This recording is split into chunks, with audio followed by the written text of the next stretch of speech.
Sabbath Morning at Sea by Elizabeth Barrett Browning, 1806 to 1861. The ship went on with solemn face to meet the darkness on the deep. The solemn ship went onward. I bowed down weary in the place, for parting tears and present sleep had weighed my eyelids downward. The new sight, the new wondrous sight, the waters around me turbulent, the skies impassive o'er me, calm in a moonless, sunless light, as glorified by even the intent of holding the day glory. Love me, sweet friends, this Sabbath day. The sea sings round me while ye roll, afar the hymn unaltered, and kneel where once I knelt to pray, and bless me deeper in your soul, because your voice has faltered. And though this Sabbath comes to me without the stolid minister and chanting congregation, God's Spirit shall give comfort, he who brooded soft on waters drear, Creator on creation. He shall assist me to look higher, where keep the saints with harp and song an endless Sabbath morning, and on that sea commixed with fire oft drop their eyelids raised too long to the full Godhead's burning. Okay, this is a poem by Elizabeth Barrett Browning. Let's see, she was born in Durham, or just south of Durham City, and she came from a wealthy family who had various different investments, but particularly in the Americas and sugar plantations in Jamaica. Now, she spent a lot of her childhood in Hertfordshire, but she didn't get a formal education. She didn't go to school, although she read a lot when at home, and she knew the classics very well, and she had serious health problems. Anyway, she began correspondence with a young poet called Robert Browning, and they started a conversation. And anyway, they then ran away and got married because her father refused to give his permission for them to marry. And they eloped to Italy, and they went to live in Italy, and they had various children. Now, what is this about? Okay, I personally think that Browning is really quite difficult to understand. Let's see, this is, I think, about the journey into death, the journey into heaven, and it's about a trip at sea, or a trip on a boat, on a sailing ship, on a Sunday morning. And this is a metaphor for the speaker being taken from the world of the living to heaven, and I think the ship that she's on is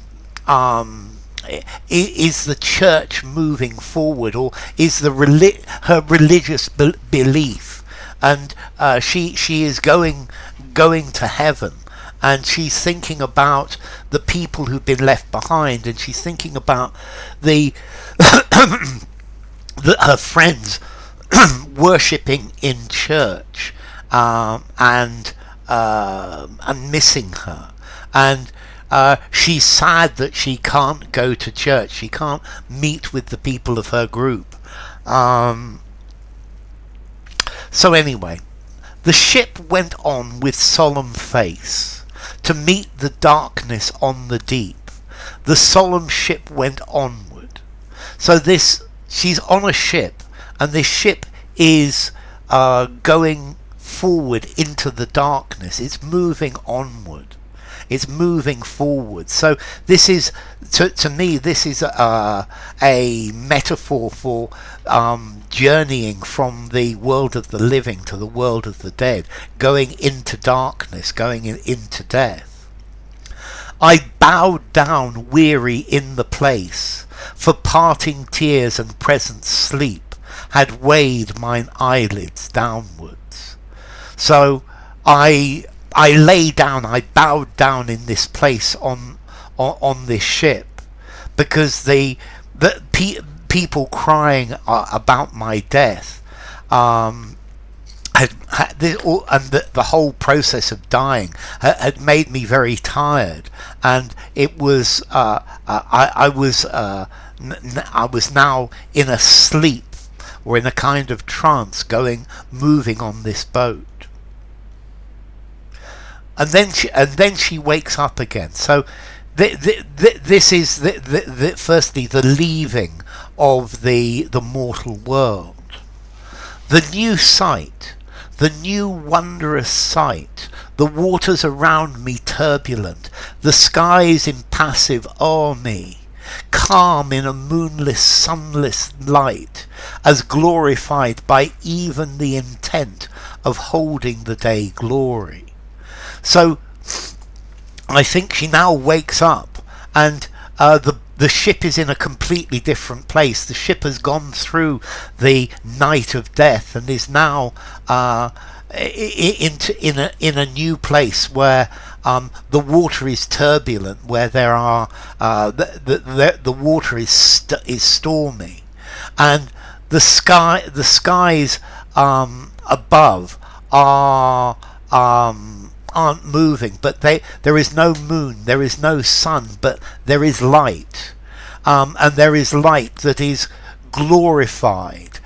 There's this light of glory, so it's like this, the day is dawning, and there is this light which is not the light of day. This is a different type of light. Love me, sweet friends, this Sabbath day. So today is Sunday. Think about me, my sweet friends. The sea sings round me while ye roll afar the hymn unaltered, and kneel where once I knelt to pray, and bless me deeper in your soul because your voice has faltered. So think about me, my friends. You are in the bosom of the church. You are on the sea as well, but you're in a different place. And kneel in the place where I used to pray, and bless me in your soul. Think about me, and I know you are upset about my leaving, but bless me deeply in your souls, because I have gone. And though this Sabbath comes to me without the stolid minister and chanting congregation, God's Spirit shall give comfort, he who brooded soft on waters drear, Creator on creation. And yes, this Sunday I am on this ship. I'm not in church with the rest of you. I'm not with the minister who is wearing his stole, his garments. I'm not with the congregation that is chanting the words or the hymns. I am now comforted by the Spirit of God, the person who calmed the stormy waters, I am now with my Creator. He shall assist me to look higher, where keep the saints with harp and song, an endless Sabbath morning, and on that sea commixed with fire. Oft droop the eyelids raised too long, to the full Godhead's burning. And God will help me to ascend into heaven. He will help me to go to the place where the saints are, where they play harps and sing, where there is an endless Sunday morning, and I am on this sea that is mixed with fire, and because this fire is the full majesty of God, and this is something that is difficult perhaps to look at. So your eyes are closed because you can't keep them open for the brightness of the burning fire of light. And I will ascend, and He will help me to ascend to heaven. So, Sabbath Morning at Sea by Elizabeth Barrett Browning.